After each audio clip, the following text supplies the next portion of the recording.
Voici une vidéo de présentation de l'algorithme de tri par insertion.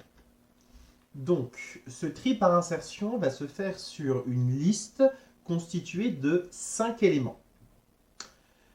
On commence cet algorithme par une boucle for. Cette boucle for, elle va évoluer entre 1 et la longueur de la liste.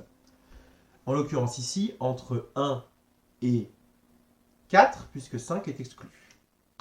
De là, on va créer donc une variable j. Cette variable j, elle va dans un premier temps valoir 1.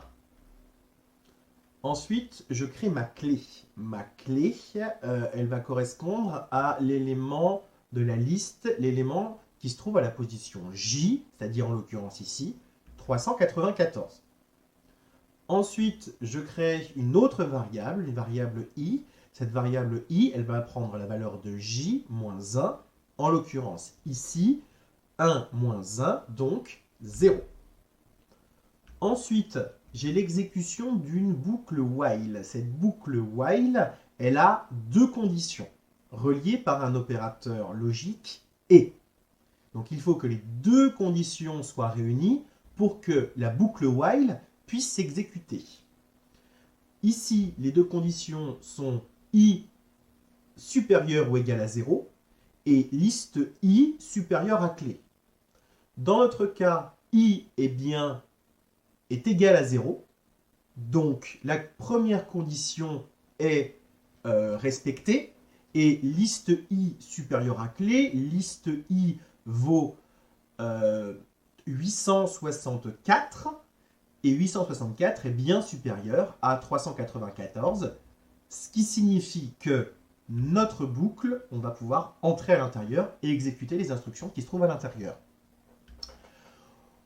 Liste i plus 1 est égal à liste i. Cela correspond à prendre l'élément qui se trouve à la position i, ici, donc l'élément 864, et de le placer dans l'élément qui se trouve à l'index i plus 1, c'est-à-dire à l'index 1.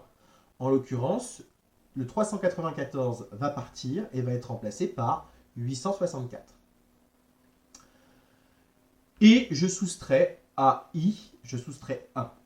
Donc ce qui fait que i vaut moins 1. Du coup, je retourne au début de ma boucle. Je remarque que parmi les deux conditions, l'une n'est pas respectée. Donc, c'est la fin de la boucle while. Et je vais exécuter le dernier élément de mon algorithme, c'est-à-dire de mettre la clé dans l'élément qui se trouve dans la liste à l'index i plus 1.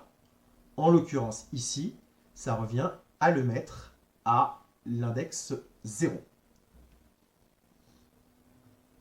Je reviens à l'exécution de ma boucle for. J, on va prendre la valeur suivante de J, c'est-à-dire 2. Si J vaut 2, dans ce cas-là, ma clé va valoir 776 et I vaudra 1. De là, je regarde si je peux exécuter ma boucle while. Je vois que mes deux conditions sont vraies, donc on va rentrer dans la boucle pour l'exécuter.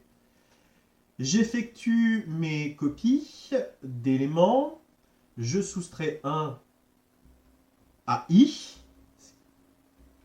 et dans ce cas-là, je regarde si je peux de nouveau exécuter la boucle. Donc je vois que liste i n'est pas supérieure à clé. Dans ce cas-là, je vais directement aller placer ma clé à la position i plus 1, c'est-à-dire 1. Je retourne à l'exécution de ma boucle for. Donc j va passer à la valeur suivante, c'est-à-dire 3. Ma clé va donc prendre la valeur qui se trouve à l'index 3, donc 911. I vaudra 2. Et je vais pouvoir regarder si j'exécute ma boucle. En l'occurrence, ici, liste i n'est pas supérieure à clé. Donc, dans ce cas-là, on ne va même pas exécuter ce qu'il y a dans la boucle while et on va directement passer à l'instruction suivante. Ici, cette instruction, elle n'est pas très utile en soi, mais elle doit être faite quand même. Donc, je vais remplacer 911 par 911. Et de là, je réexécute de nouveau ma boucle for.